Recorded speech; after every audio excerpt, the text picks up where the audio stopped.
Hello and welcome back to Fallout 76. Today we are going to have a look at the Circuit Breaker. So the Circuit Breaker obviously is a pistol. It was available from a previous season as one of the rewards. If you didn't get it from that season, you can buy the plan for the Circuit Breaker from Giuseppe at the White Spring in exchange for 500 stamps.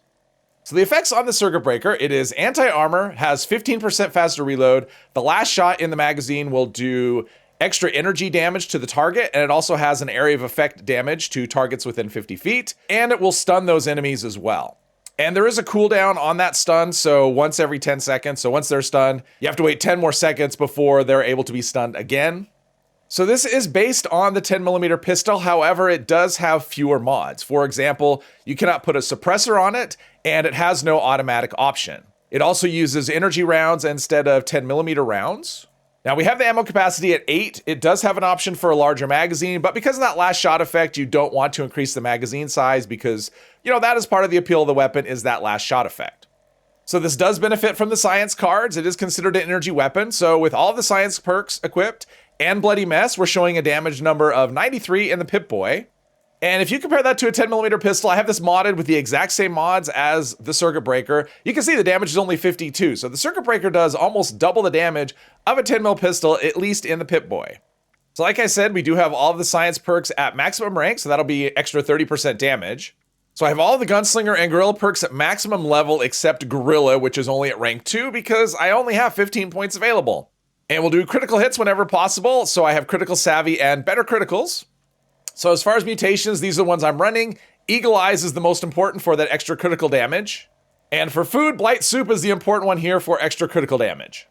So I haven't really used this gun at all since it was brand new. I played with it a little bit, didn't find it all that impressive. The biggest issue for me is that last shot effect. I have trouble making use of it because I'm so used to reloading just out of habit. And all right, so far it'll do the work. I mean, I'm not expecting anything amazing with this, to be honest. Yeah, we're not killing stuff in, we're not oh geez, see, that's the thing.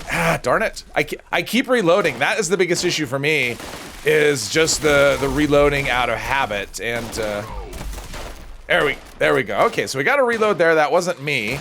Unfortunately, all the enemies were dead, which I also find is a little bit of an issue. So I stunned him, sort of. Didn't really seem to do a thing, but I find that as well. So oftentimes what'll happen is you'll reload, but you've killed all the enemies, so you're not really getting much of a benefit. See, I got a stun. Well, no, that was just extra energy damage. So far, I'm not getting a lot of benefit out of that special last shot effect. But just in terms of damage as a pistol, I think it does actually pretty well. I do like how it sounds. It's definitely different. Let's see here. Oh, there was a interesting. So I went all the way to the end. I used up the whole magazine. It didn't stun the guy I was shooting at. He kept shooting at me, so I didn't get.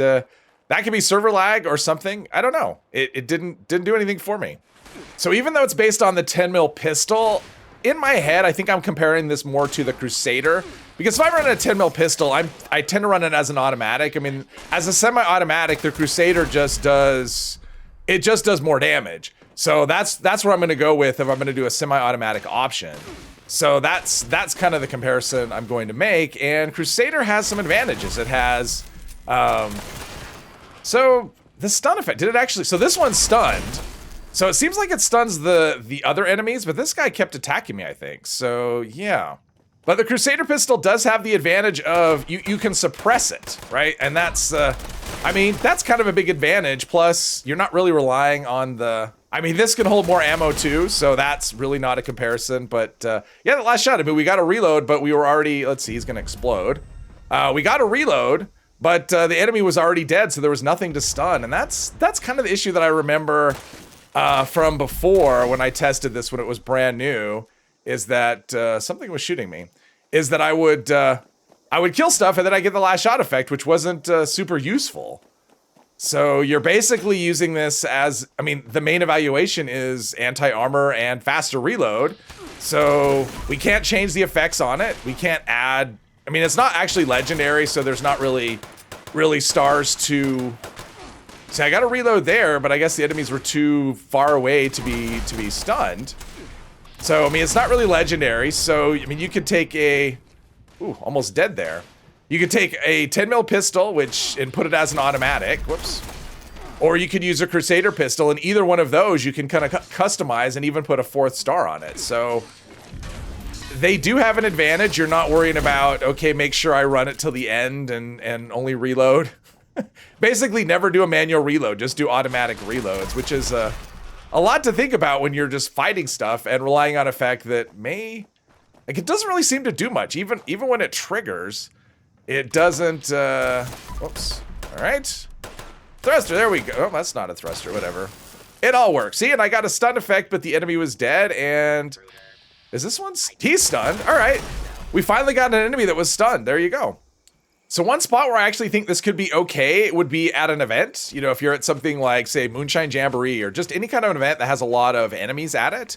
If you just kind of shoot everything and don't ever manually reload, this would actually be, all right, this would actually be okay.